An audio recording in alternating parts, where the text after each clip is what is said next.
Today I want to explain you something about the government budget. Government budget in India is prepared before the beginning of every years. Indian government जो होती है every years जो होती है annual budget जो है वो prepare करती है. और गवर्नमेंट बजट जो है एक फाइनेंशियल स्टेटमेंट है जो एटलीस्ट ये शो करता है कि गवर्नमेंट की एक्सेप्टेड इनकम क्या होगी और उसके एक्सेप्टेड एक्सपेंडिचर क्या होंगे ड्यूरिंग ए फिस्कल ईयर. कि रियल में एक पर्टिकुलर टाइम पीरियड में गवर्नमेंट एक्सेप्टेड रेवेन्यू किसके सेक्टर से कलेक्ट करेगी और रियल में उसके जो है एक्सेप्टेड एक्सपेंडिचर्स जो हैं एक पर्टिकुलर टाइम पीरियड में कितने हो जाएंगे. तो the statement which show the accepted revenue and accepted expenditure during a fiscal year is known as government budget. की उस एटलीस्ट उस डॉक्यूमेंट्स को या उस स्टेटमेंट को हम जो है वो गवर्नमेंट बजट के नाम से कहते हैं. Just for your house hold budget, जिस स्टाइल से हम हमारे हाउस होल्ड में एक बजट प्रिपेयर करते हैं, हम क्या अर्न करना है, हमें how much you earn and how much you spend, कि कितना एक पर्टिकुलर पर्सन जो अर्न करता है और किन किन सेक्टर्स में जाके अर्न करता है. सिमिलरली उसी स्टाइल से गवर्नमेंट भी जो है एक बजट प्रिपेयर करती है. तो budget is a statement of government income and expenditure. की बजट जो है एक स्टेटमेंट है गवर्नमेंट की इनकम का और उसकी एक्सपेंडिचर का. In the beginning every year, starting में ही ऑलमोस्ट जैसे इंडिया में है फेब में जो होता है गवर्नमेंट का बजट जो है वो प्रिपेयर हो जाता है. तो in the beginning of every year government present before the Lok Sabha.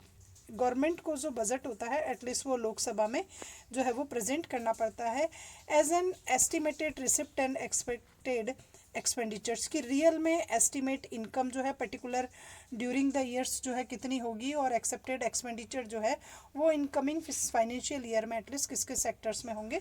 तो ये जो बजट होता है गवर्नमेंट को एवरी ईयर जो है वो प्रेजेंट करना पड़ता है. Government plans expenditure according to its objectives. Government जितने भी जो एक्सपेंडिचर डिटरमिनेट करती है अकॉर्डिंग टू इट्स ऑब्जेक्टिव्स होते हैं कि उसको कौन कौन से टारगेट को अचीव करना है. एटलीस्ट उन्हीं टारगेट के अकॉर्डिंग जो है वो गवर्नमेंट अपने एक्सपेंडिचर्स के जो है प्लान प्रिपेयर करती है and try to raise resources to meet proposed expenditures. और फिर गवर्नमेंट की यही ट्राई रहती है कि वो अपने जो प्रपोज्ड एक्सपेंडिचर है एटलीस्ट उसी के अकॉर्डिंग रिसोर्सेज कलेक्ट करने की कोशिश करे. तो गवर्नमेंट, वापस समझिए कि गवर्नमेंट का जो होता है मेन ऑब्जेक्टिव होता है कि वो एक एक्सपेंडिचर्स को प्लान कर ले और उसके बाद ये ट्राई करे कि जो प्रपोज्ड एक्सपेंडिचर है एटलीस्ट रिसोर्सेज उसी के अकॉर्डिंग कलेक्ट कर ले.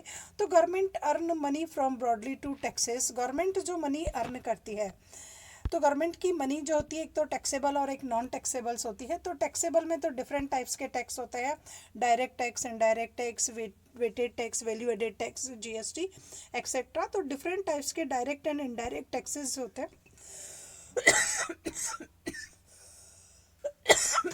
सॉरी. तो डिफरेंट टाइप्स के टैक्सेस जो होते हैं इसमें वो ऐड किए जाते हैं. और नॉन टैक्स जो अर्निंग होती है it is in form of fees, fine, interest on loan. Fees हो सकती है पर्टिकुलर, आपने जो भी आप कोई सर्विसेज अगर लेना चाहते हो तो आप उसको पे करते हो गवर्नमेंट को, तो वो होती फीस. फाइन जो होता है कि आप लॉ और ऑर्डर को मेंटेन नहीं करते हो तो एज ए पनिशमेंट आप पे करते हो. Interest on loans give to state. की सेंट्रल गवर्नमेंट जो होती है स्टेट गवर्नमेंट्स को कुछ लोन प्रोवाइड करती है तो उस लोन पे जो इंटरेस्ट की अर्निंग होती है एटलीस्ट वो अर्निंग भी गवर्नमेंट की इनकम का सोर्सेज होता है.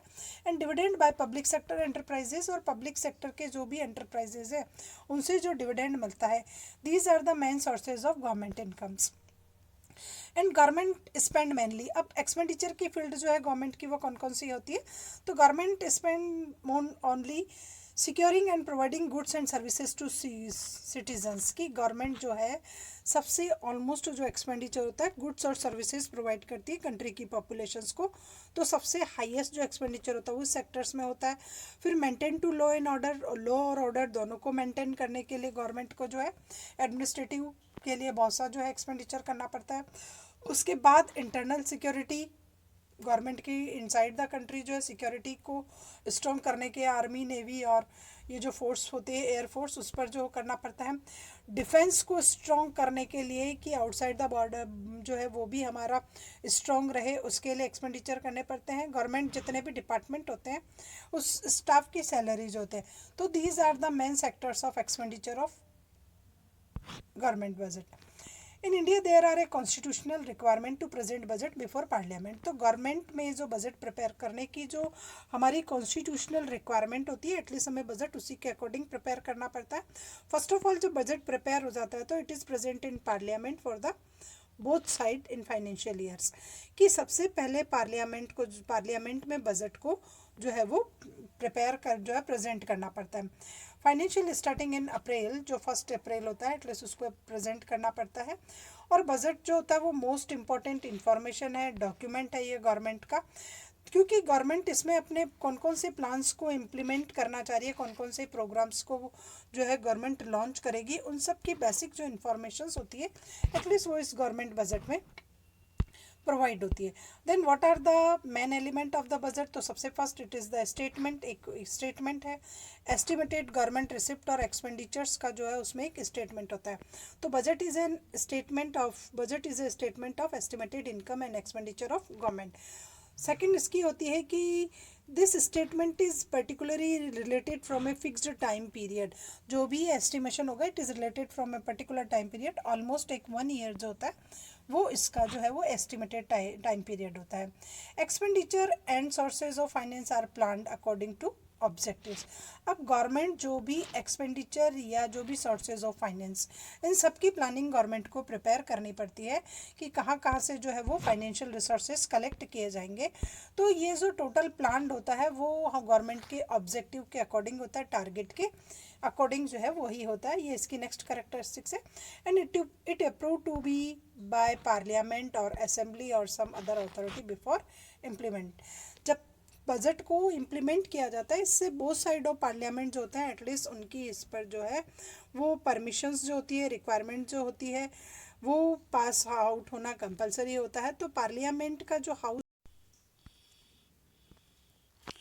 Next characteristics of budget that it would be approved by parliament assembly और सम अथॉरिटीज़, की अथॉरिटीज़ के थ्रू जो है इसका अप्रूव्ड होना कंपलसरी होता है बिफोर इम्प्लीमेंटेशंस। जब इस बजट को इम्प्लीमेंशंस में लाया जाता है तो उससे पहले उसका इनका पार्लियामेंट जो होता है उसका अप्रूव्ड होना कंपलसरी होता है। पार्लियामेंट के बोथ हाउसेज जब तक इस पर अपनी परमिशन जो है नहीं दे देते तब तक जो है गवर्नमेंट बजट जो है वो अप्रूव्ड नहीं होता।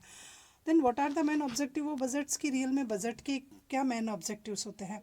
तो हमें ये बात एक तो एक माइंड में रखनी पड़ती है कि एक तो rapid and balanced economic growth जो है वो मेन ऑब्जेक्टिव्स होता है।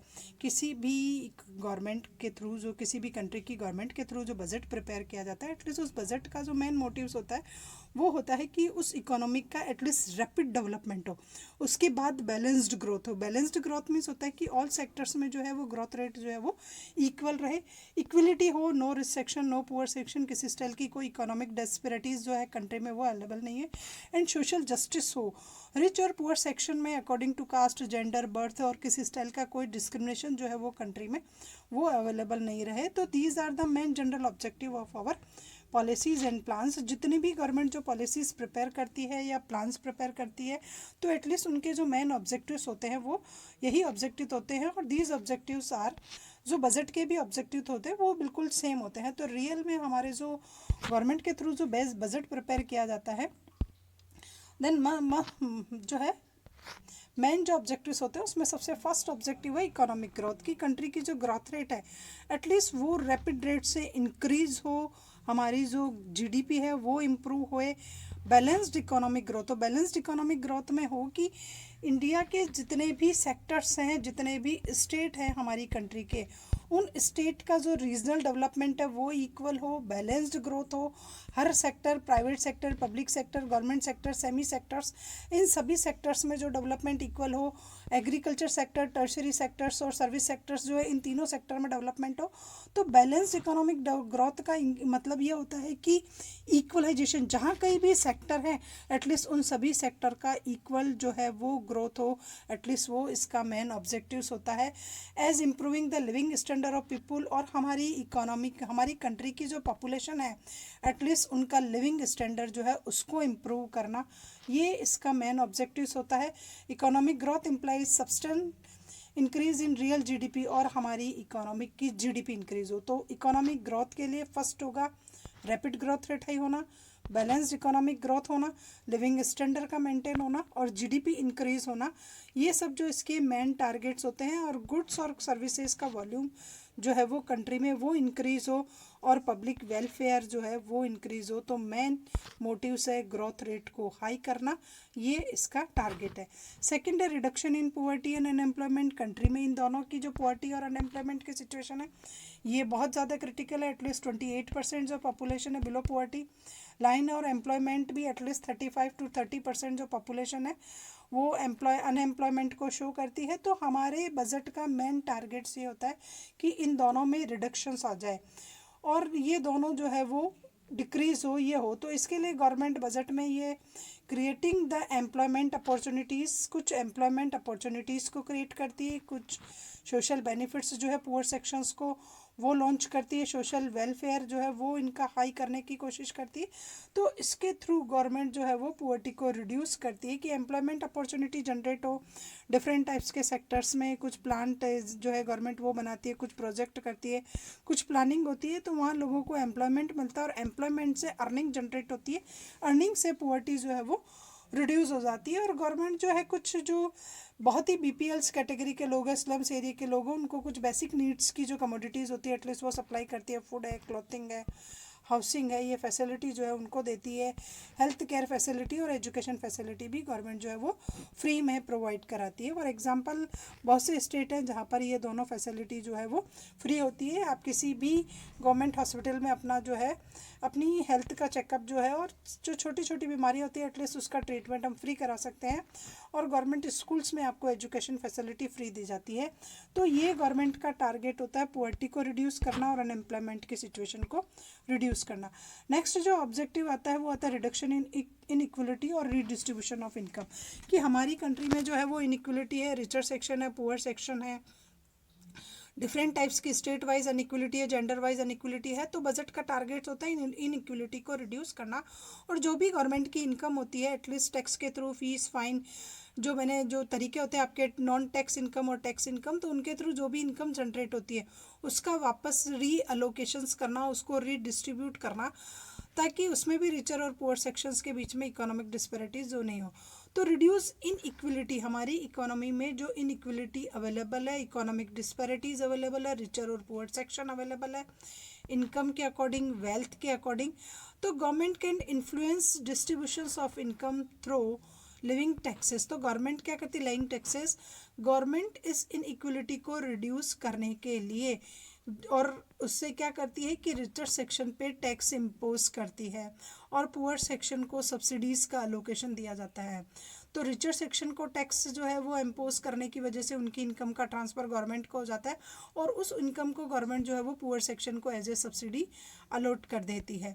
तो सब्सिडी देने से पुअर सेक्शन को थोड़ा सा इकोनॉमिक बेनिफिट जो है वो मिल जाता है। Government levies high rate of tax on rich sections, richer section पे होता है, और रिडक्शन देयर डिस्पोजेबल इनकम, जब उन पर टैक्स जो है इम्पोज किया जाता है तो उनकी डिस्पोजेबल इनकम जो होती है वो रिड्यूस हो जाती है, and lower rate of lower income, और फिर जो है वो लोअर इनकम ग्रुप में जो है वो इंक्लूड हो जाते हैं। Again government provide subsidies, government जो है वो सब्सिडीज़ प्रोवाइड करती है उन पीपुल्स को जिनकी इनकम का लेवल लोअर है। पब्लिक एक्सपेंडिचर किए जाते हैं उनके थ्रू जो यूजफुल कमोडिटीज़ होती है उन पर, एंड रिड्यूसिंग इनइक्वलिटी। और गवर्नमेंट जो है इस स्टाइल से पब्लिक पुअर सेक्शन को सब्सिडीज़ दे करके उनके इनकम लेवल को जनरेट करती है और इनइक्वलिटी को रिड्यूस करती है। उसके बाद जो गवर्नमेंट होती है रीडिस्ट्रीब्यूशंस करती है, equitable distribution of wealth and income, और इस स्टाइल से गवर्नमेंट जो है इक्विटेबल जो है इनकम का डिस्ट्रीब्यूशन कर देती है, रिचर सेक्शन से लेकर के पुअर सेक्शन को उसका अलोकेशंस हो जाता है। तो economic progress itself over not sufficient goal, but goal must be equitable progress. तो रियल में आपने कुछ इकोनॉमिक प्रोग्रेस करने के लिए कुछ गोल्स बना लिए, वो प्रॉपर नहीं है। प्रॉपर ये होना चाहिए कि इक्विटेबल प्रोग्रेस हो, रिचर सेक्शन और पुअर सेक्शन दोनों की जो प्रोग्रेस का ग्राफ है वो सेम हो। नेक्स्ट आता है रीडिस्ट्रीब्यूशंस ऑफ इनकम।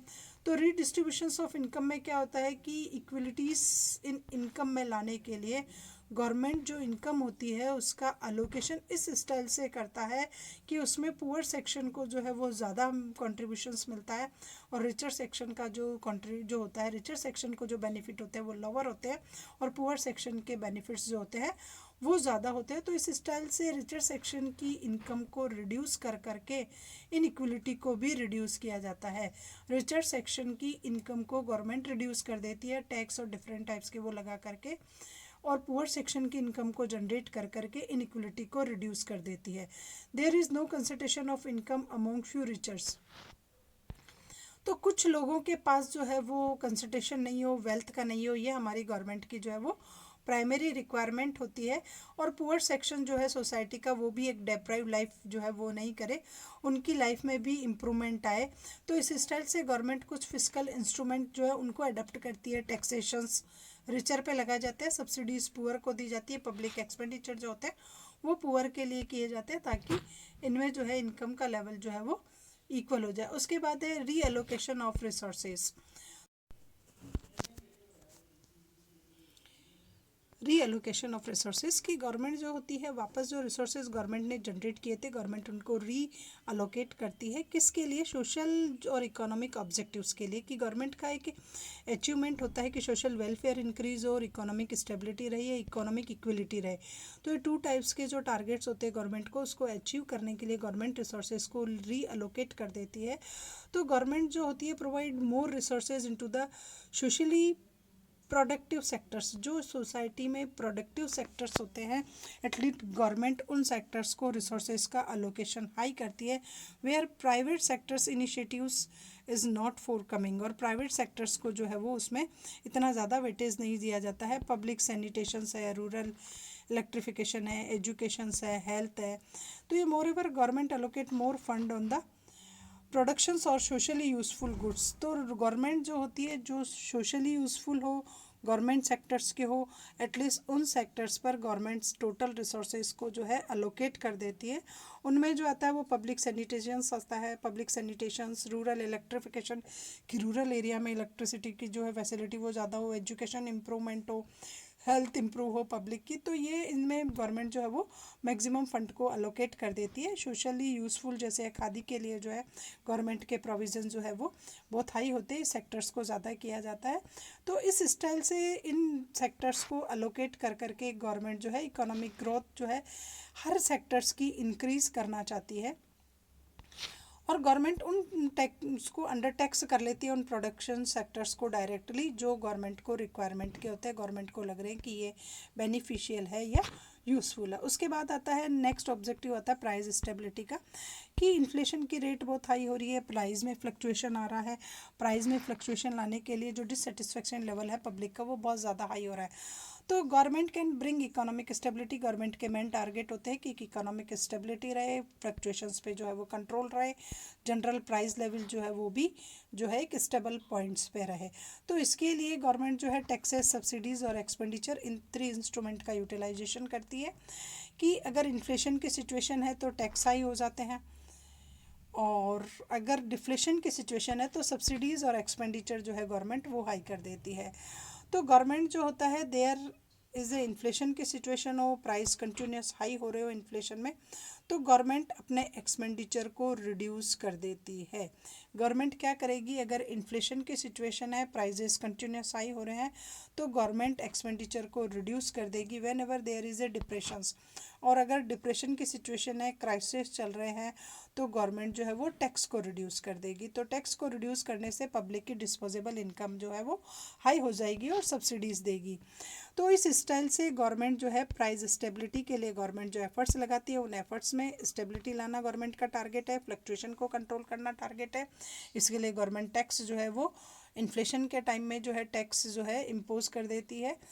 गवर्नमेंट जो होती है रिड्यूस कर देती है। रिसेशंस का पीरियड होता है, क्राइसिस का पीरियड होता है, और पब्लिक रेवेन्यू, पब्लिक एक्सपेंडिचर जो है वो डिफ्लेशन में इंक्रीज कर दिए जाते हैं। उसके बाद आता है financing and management of public enterprises. Government का नेक्स्ट टारगेट होता है कि जितनी भी पब्लिक एंटरप्राइजेज होती है एटलीस्ट उनका जो मैनेजमेंट है वो पावरफुल हो। तो finance and manage public enterprises which are national monopolies कि जिन पर हमारी कंट्री की गवर्नमेंट की मोनोपोली होती है एटलीस्ट उनका भी बेटर फाइनेंसिंग हो, मैनेजमेंट हो, तो वो बेटर सर्विसेज जो है वो पब्लिक को प्रोवाइड कर सकती है। फॉर एग्जांपल रेलवे में जो है वो गवर्नमेंट की मोनोपोली है, पावर जनरेशन में है, वाटर लाइंस में है। तो ये जो सेक्टर्स होते हैं जहाँ जो गवर्नमेंट सेक्टर के लिए रिजर्व मान लीजिए, जहाँ गवर्नमेंट की मोनोपोली है, इनका प्रोडक्शन और डिस्ट्रीब्यूशंस दोनों जो है वो गवर्नमेंट सेक्टर्स के थ्रू किया जाता है। तो गवर्नमेंट इनके मैनेजमेंट को इम्प्रूव करना, ये भी बजट में एक प्रोविज़न रखा जाता है कि इन पर कितना एक्सपेंडिचर होगा, कितना फाइनेंस होगा और किस स्टाइल से इनका मैनेजमेंट किया जाएगा। अब है इम्पैक्ट ऑफ बजट।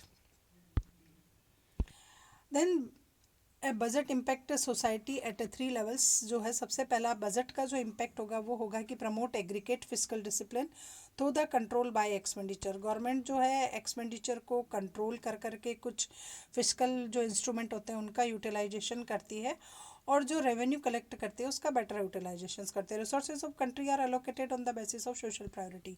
जो भी रिसोर्सेज जो एलोकेट किए जाएंगे, जितने भी गवर्नमेंट ने जो कलेक्ट किए हैं, तो बजट में प्रायोरिटी, बजट में ये जो होता है प्रोविजंस होता है कि उनको सोशल प्रायोरिटीज़ के अकॉर्डिंग जो है उनको एलोकेट किया जाए। जिस सेक्टर की प्रायोरिटी हाई होती है, जिसकी डिमांड हाई होती है, और जो कंपनी के जो कंट्री के वेलफेयर के लिए नेसेसरी होता है, एटलीस्ट उस टारगेट पे जो है वो पहले जो है इन्वेस्टमेंट किया जाएगा, नेक्स्ट जो टारगेट होगा उस पर नेक्स्ट जो है किया जाएगा। फॉर एग्जांपल जैसे हेल्थ में टारगेट होता है तो हेल्थ पे पहले एक्सपेंडिचर किया जाएगा, और एजुकेशन नेक्स्ट है तो एजुकेशन पे नेक्स्ट टारगेट होगा।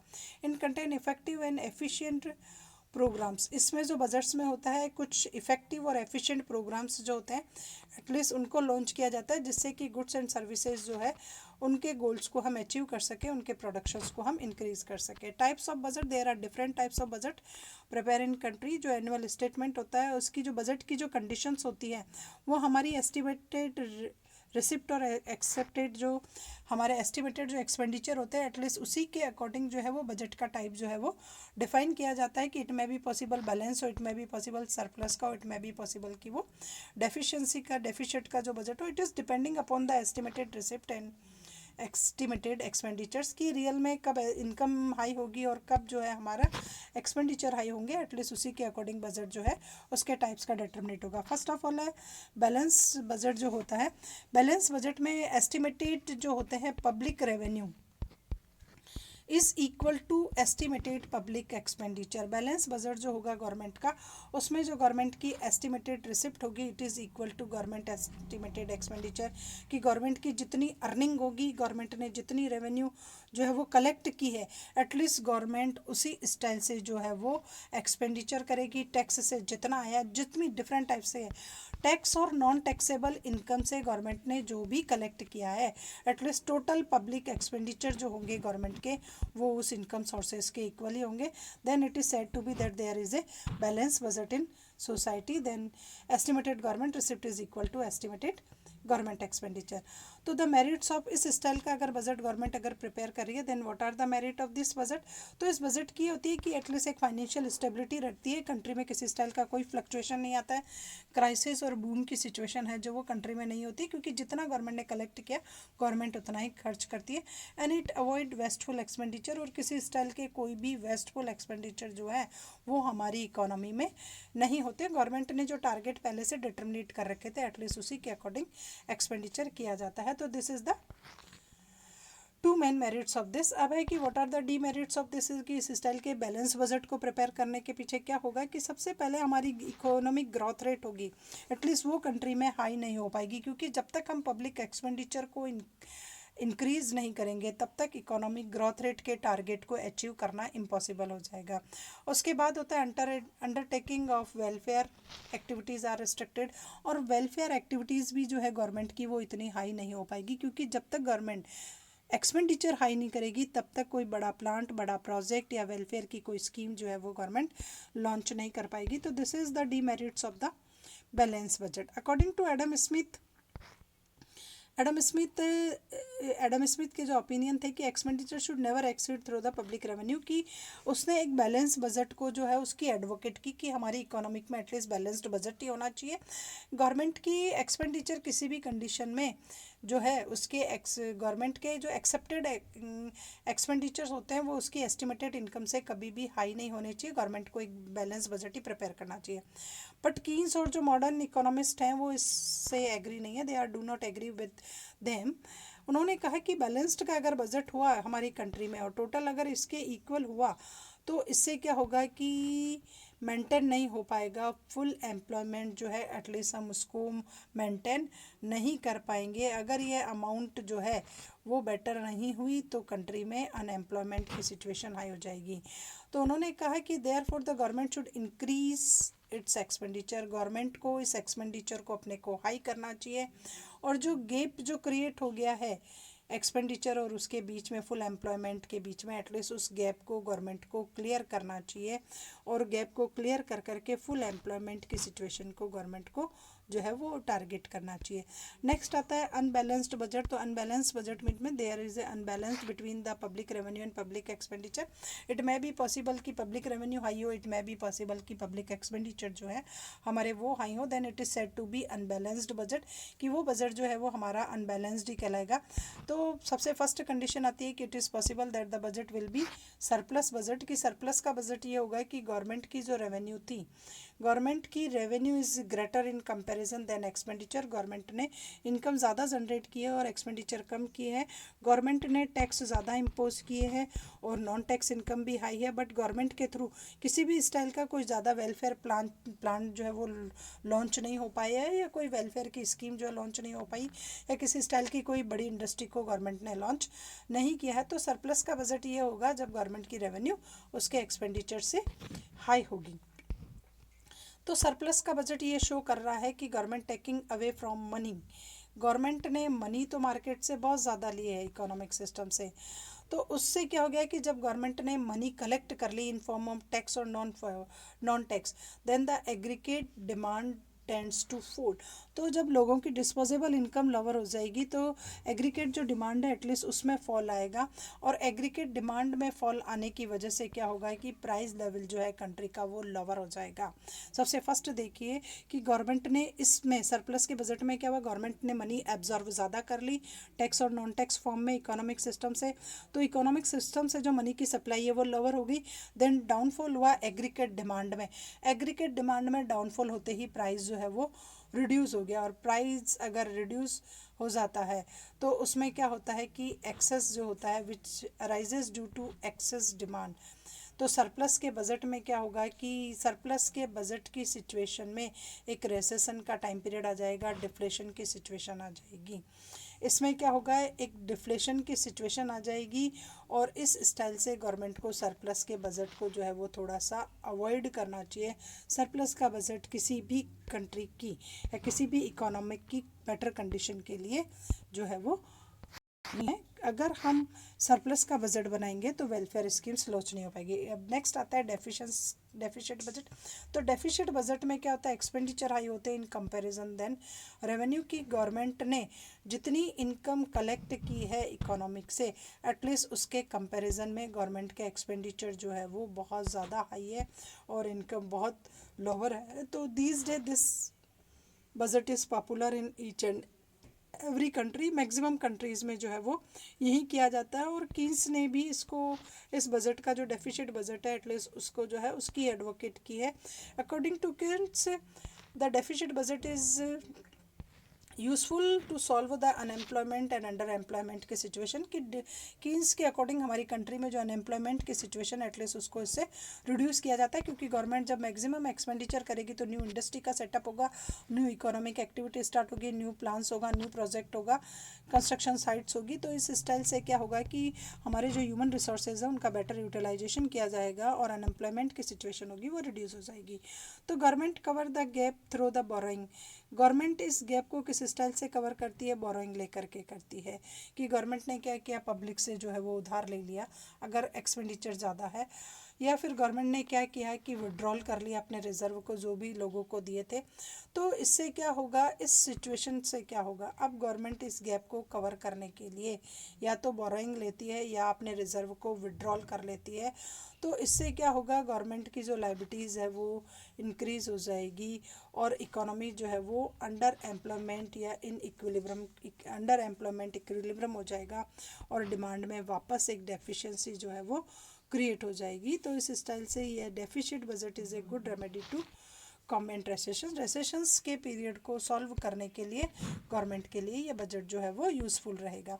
अब what are the merit and demerit of deficit budget की अगर हम डेफिशिट का बजट जो है हमारी इकोनॉमिक में प्रेपर होता है तो सबसे पहले इकोनॉमिक ग्रोथ रेट हाई होगी।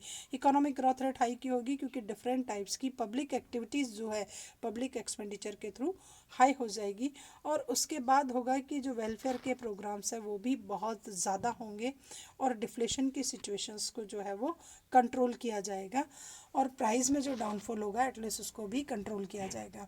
तो जो डेफिसिट का बजट प्रिपेयर करते हैं उनके लिए जो है मेन टारगेट है। अब इसका आता है कि demerit, it increase unnecessary and wasteful expenditure. It में भी पॉसिबल कि गवर्नमेंट के जो एक्सपेंडिचर किए गए हो वो अननेसेसरी हो, वेस्टफुल हो, एटलीस्ट पुअर सेक्शन के लिए लोअर और जो है वो पॉलिटिकल लीडर्स के लिए जो है वो ज़्यादा किए गए हो। और उसके बाद होता है कि इससे फाइनेंशियल इनस्टेबिलिटी भी हो जाएगी कि हो सकता है कि पब्लिक का फेथ ही नहीं हो उस पॉलिटिकल पार्टी में and it shake the confidence of foreign investors.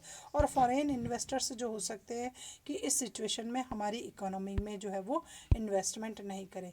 तो this situation, the situation of excess demand अगर हो गई तो इन्फ्लेशन की सिचुएशन आ जाएगी और अगर डेफिशिएंट डिमांड हो गई तो डिप्रेशन की सिचुएशन आ जाएगी। तो एक्सेस डिमांड में जो है वो अलग कंडीशन क्रिएट होगी और डेफिशिएंट डिमांड में जो है वो अलग होगी कि प्राइस जो है और अनएम्प्लॉयमेंट इंक्रीज हो जाएगा। A surplus budget is recommended in the situation of inflation. तो गवर्नमेंट को सरप्लस का बजट तो इन्फ्लेशन में प्रिपेयर करना चाहिए और डेफिसिट का बजट जो है वो रिसेशन के टाइम पीरियड में प्रिपेयर करना चाहिए। तो this is all about the topic of government budget. Please like and subscribe my channel.